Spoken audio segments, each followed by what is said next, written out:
Hello, everybody, and welcome to another episode of Living with ADHD and CPTSD. Today, the episode ADHD is about remembering to remember. Basically, talking about remembering in the moment to make notes, external reminders, or different things that you can do to help reduce your symptoms being less effective in controlling and making your life difficult. So, think about this, okay? When you are first starting out and you're dealing with ADHD and you're figuring out how to do these things, you and I know I often do, where I have said in the past, okay, I'm going to remember to do that next time. And of course, 9 out of 10 times I don't remember. And I will then get in trouble because I forgot again to do it, and I forget, and I keep forgetting, And the problem is that I know I want to do it, and I want to make a note and write down a reminder, but the problem is that it's remembering to remember to make the note or to make the reminder or to have the sticky note on the wall or the external view of whatever you're using to make you go, oh, right, yes, of course, now I remember to do this. The key here is to get into a habit, building a routine of making that reminder. So as soon as something happens, like let's say you need to remember to make dinner, instead of saying to yourself or saying to the person who you're with, okay, I will do that right away, or I will remember to do that once I'm done, you have to get into the habit of doing it now. The moment you think of it, you write it down. And it is difficult because if you don't have notes and a pen with you, or you don't have your phone with you, it is extremely difficult to be able to do it when you say you will.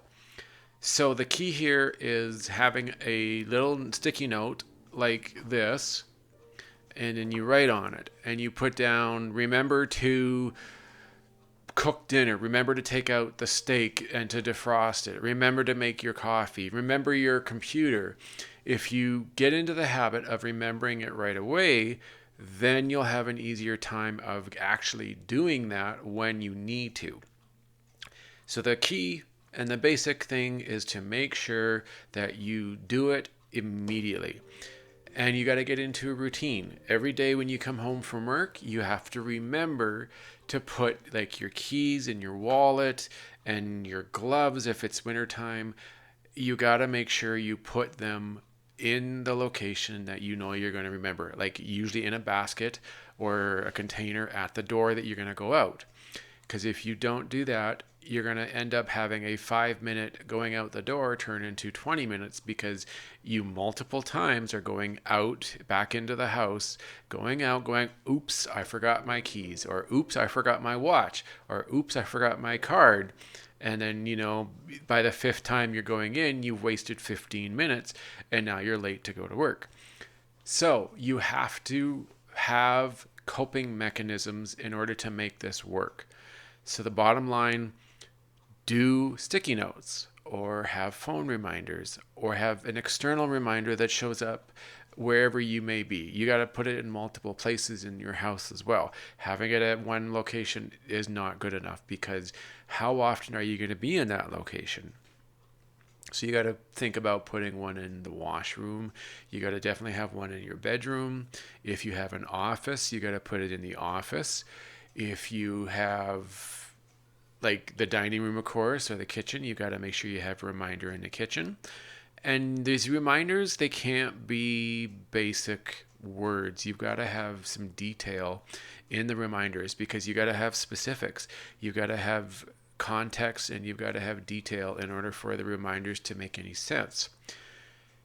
Make sure that you do this in a way that is simple for you. Don't try to complicate things.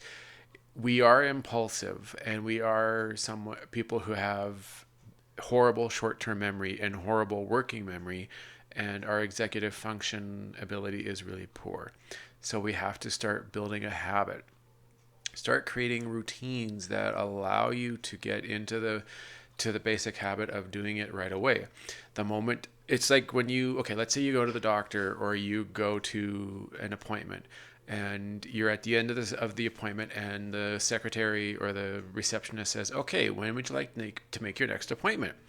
And of course, I would go, okay, well, I'd like it 3 weeks from the Tuesday. Okay, that sounds good. So you get the habit, you take the phone out, right? You get your phone and you open up the app, like you could be using Google Calendars or a reminder app, and you go in and you say immediately, see, you get into the habit of doing it. And you write in, you say, doctor's appointment, Tuesday, December 7th at 4 p.m. And you say reminder to be a half hour or an hour ahead so that you don't have it suddenly come up and you're in the middle of a project or a task. And of course, you're running out of time. Because if you do have a repeating habit of forgetting where you put things, which you shouldn't, you should be doing a routine of making sure these things are in the right location, then you will be able to do it. If you don't, then you're going to really have a problem. And you have to learn, and it's going to take some effort and some repetitive, doing this repeatedly in order for the habit to be built. You can successfully retrain your mind to do this if you are able to put it into action in the moment. If you do have someone who's with you, like if you've got a roommate or your significant other is living with you, you can have them help you to make the reminders.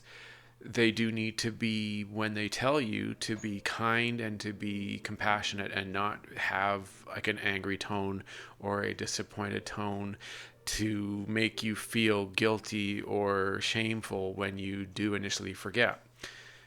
The first couple times when you do this, it is going to be difficult to remember to do it. You might have delays. You could, initially walk away going, yeah, I'll do it. And then, a minute going, oh, oops, right, damn it. And you grab your notepad and you write down your notes and you go, okay, remember to put this in here, or remember to get the chicken out and put it in the microwave to defrost or to put it in the oven to cook. If you can do this repeatedly, either with or without the assistance of someone who you live with or who is around you all the time, it will start to become part of the routine and become a new habit. Your brain is forming those memories, and you can install that new reminder into that routine. It did take me a long time to remember to open my phone and put in the calendar event. And I don't just do one, I automatically have like 2. And sometimes I even have 3 different programs that do reminders. If you can download something that has a really good like noise to help you like notify when that reminder is due, then it's easier for you to notice it. And for a lot of people, making sure that you have your phone's volume on is really important, because if you don't do that, then you're definitely it's going to be a lot more difficult to have the reminders help you at all. That is one of my worst problems when it comes to reminders, is that I turn off my phone's volume when I go to bed, because if our emails or anything that happens to come in, I don't want it to wake me up, because I am a light sleeper. And you need to, well, for me, I need to be able to get through without having interruptions. But the problem is when I'm working, I don't like to have my phone on, because I don't like to disturb the clients that I'm around in the moment. So there are times where I have missed phone calls or I've missed important emails. And when I create reminders, I don't necessarily see them. So it's defeating the purpose. And you do need to have those reminders in order, you have to have the volume on your phone in order to have it do you any good. Without having the volume on, you're pretty much just wasting your time. So have multiple ways of creating a reminder to help you remember to do something. And it could be whatever you're doing. Have your sticky notes. Have your phone make sure you put the reminder in. I also happen to have a couple whiteboards in my house. I have a blackboard as well, like that I write with chalk. And I put like the daily information up there, like what time my girlfriend's schedule ends for her work, when to cook dinner, what I'm making for dinner. I even have I have a whiteboard here that helps me remember important information for the show. So that's really important to have.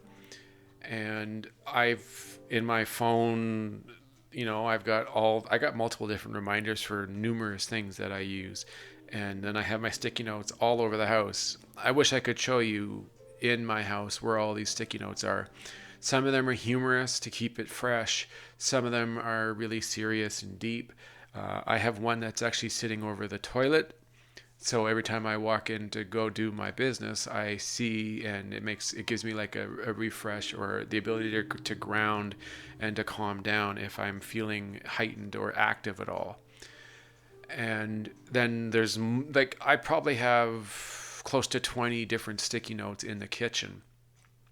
And I've got a few in the bedroom. I've got a couple near the chair that I sit when I'm in the living room.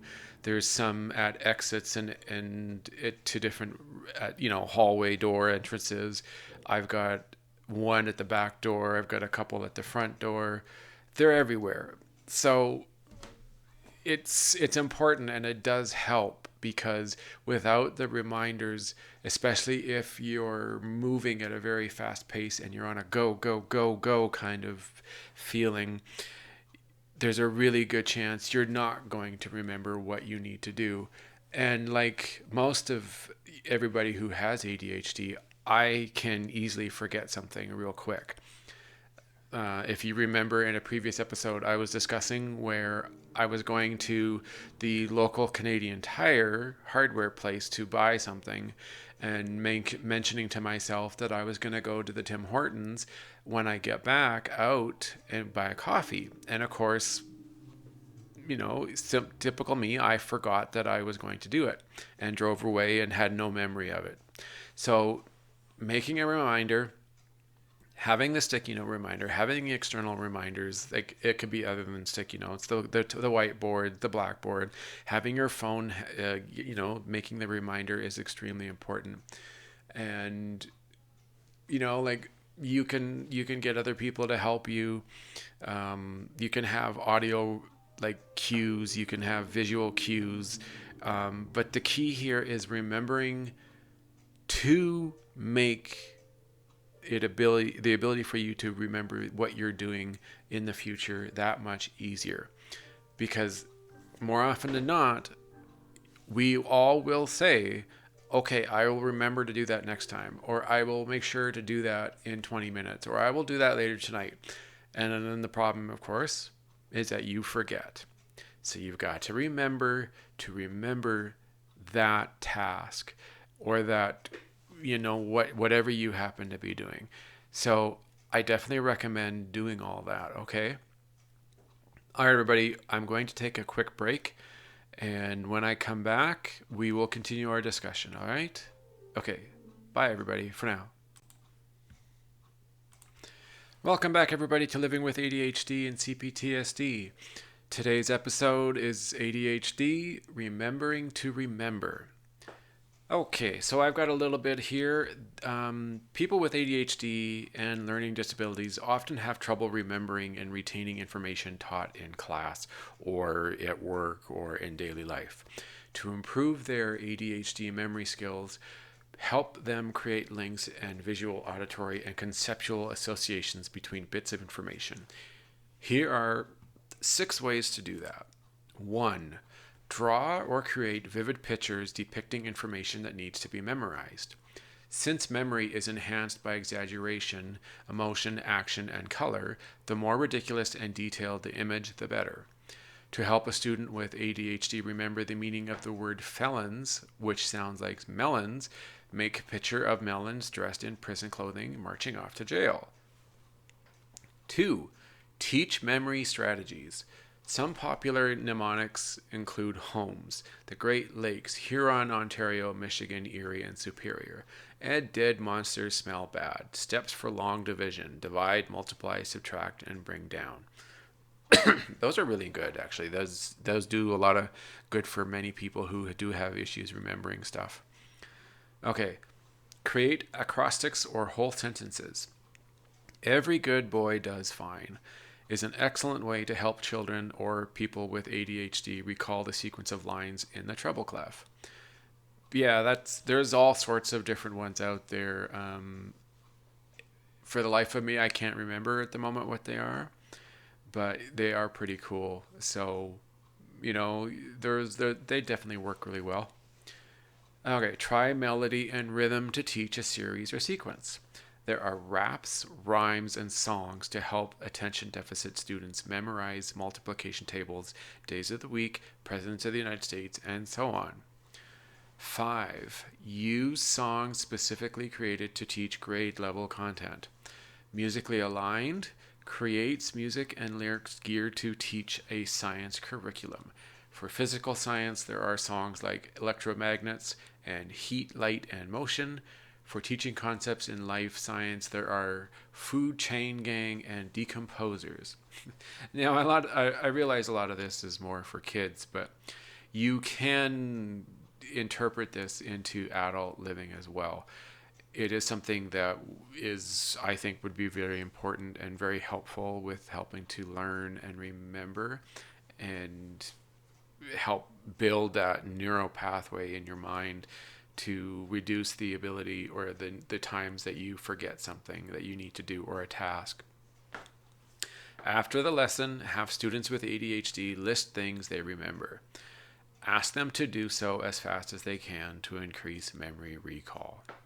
That's something there's actually a method that's very, very similar to that my therapist went over with me a short time ago, where he gave me a bunch of, I think it was 4 or 5 items to remember, and I had them he had me think about it, and then I think it was 3 minutes later he had me repeat all of them back to him, and I was able to do it, which is actually pretty good, because when you're talking about something that's not related to what you're trying to remember, ADHD symptoms can really definitely make it difficult for someone to remember detail or anything like that.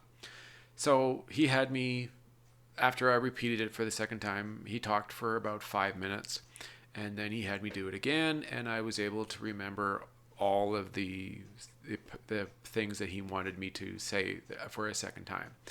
So it was definitely effective, and it worked really well. I was really impressed. So that's a good way of doing it. So let's talk about one thing. Stress and anxiety are definitely not good for ADHD. There is a known fact that when someone with ADHD gets frustrated, they do have a much higher tendency to go from 0 to 100 right away. So they get frustrated fast. They lose patience much quicker than a person who doesn't have ADHD. And when they get heightened, especially if they really have a large episode or of a symptom of their ADHD, they're way more likely to forget anything. Never mind a task or trying to remember to do something in the near future. They're more likely going to forget that they have to do this. And it's not like you can just say, oh, okay, I'll be calm. You have to learn methods to help keep yourself calm. And there are a number of ways of doing this. So you could do meditation, sit in a dark area or sit in a quiet spot and try to meditate and think and not think about anything. And you just sit there and you try to be kind of apart from yourself, right? And sitting there and just letting your mind go. And then when you have a thought, what you're supposed to do is you're supposed to, for 20, 30 seconds, think about it real quick and go, that was interesting. Okay, great. And then you train yourself to move on and clear your mind again. And you can, and it's hard at first because if you've never done it before, you're not going to be able to sit for 20 minutes or 30 minutes and meditate and be very successful. So you have to start slow and quick meditation sessions. So you can do 5 minutes. You sit there and you breathe nice and slow in and out and be very calm, and you just let your mind go. And the second that you have a thought, it could be any thought, you just have to sit there and focus on it for a few seconds and go, okay, that was cool, great. And then drop it and go back to starting over, not the 5 minutes, of course, but starting over the breathing and the calming and letting your mind loose and let it go and not think about anything. And you got to do this for 5 minutes. It may take you 3 or 4 attempts to get it right and to be successful, because it's not going to be easy, especially someone who has ADHD. Your brain is going to be really going, right? You need to train it to calm down, to reduce that impulsive urge that we all seem to have when we're going about our day. So eventually you'll get it, and you will start to become more successful. And then once you have been able to master the 5 minutes, and you do it a few times after and continuing to master the 5 minutes, then you can increase it. You could go to 7, 8, even 10 minutes if you feel bold enough to do so. And then you just repeat, and you're probably going to again have times where you'll mess up and it won't feel like you're being very good at it. It's going to take time. It's not going to be an easy thing to do, and it's something that you just have to work on. So, yeah, like meditation is a good way. Now, something that I did mention in the meditation, like I said earlier, is deep breathing. Concentrated and focused breathing. You have to sit and and I did discuss this in another episode previously, where you have to do controlled breathing, where you do 4 minutes. Sorry, not 4 minutes. Wow, I don't think we could hold our breath for 4 minutes. So you do 4 seconds, you breathe in nice and slow, and you hold for 4 seconds, and then breathe out super slow, nice and evenly, and then hold for 4 seconds. And you do this again and again for like a minute or two, and then it helps you calm down. And then you can focus, or it helps you to be better at focusing on what you need to do, and giving you that ability to go, I got to do this in 30 minutes. I'm going to remind myself to do it. So instead of going, I'm going to rely on my brain, which the odds are not in favor of being successful.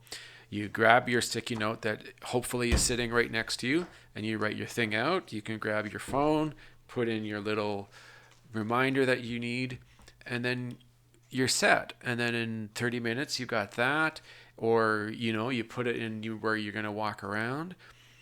It is very helpful, and you can be very successful with these kind of reminders. So having just one reminder isn't enough, because like a lot of people do, if you are getting distracted, there's a good chance you're going to leave the room, and you may not come back to that room that you were in previously. So writing a note and putting it where you are doesn't do full justice. You need to be able to have those reminders already set up in another location, so that if you do happen to go to that room, they're there for you.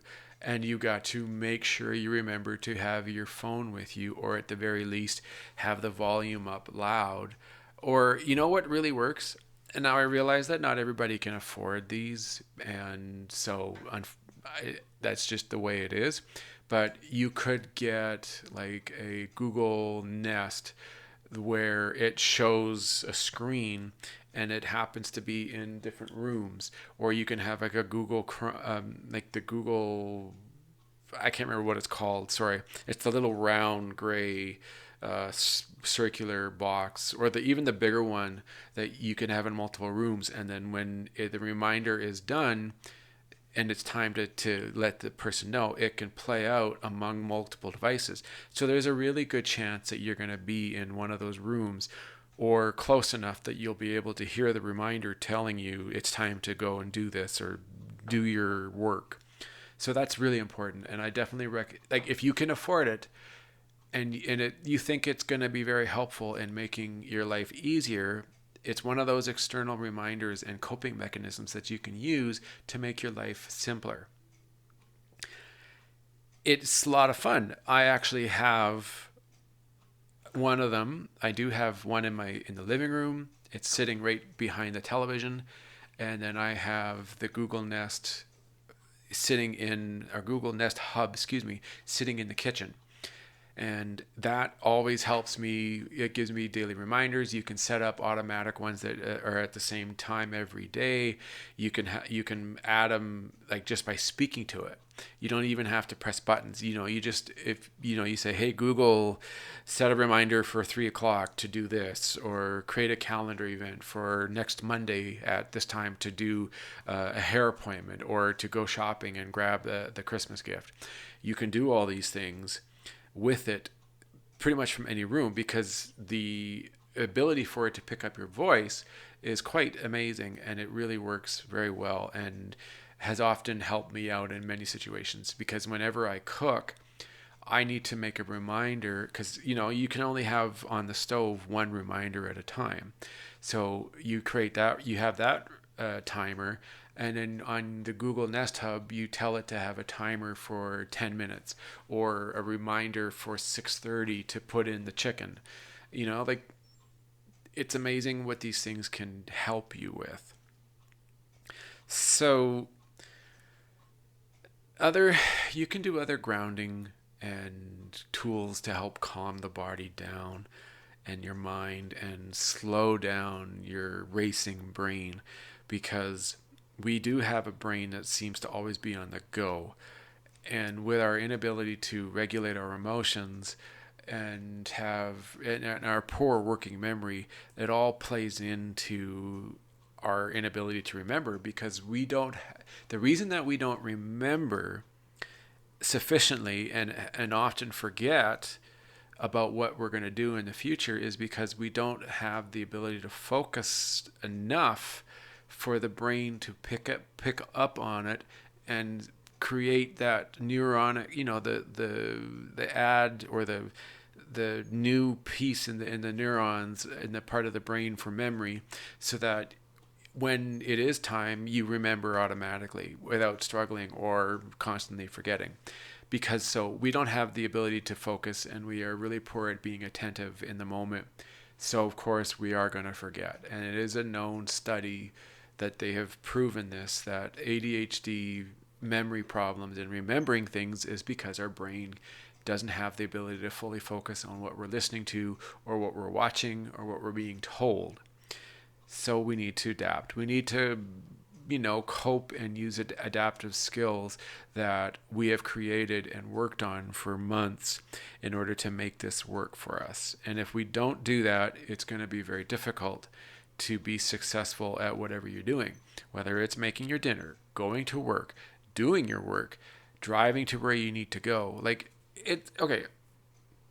You do have your long-term memory from repetitive actions over daily basis will be there. It's the thing that we're really struggling with is our short-term memory.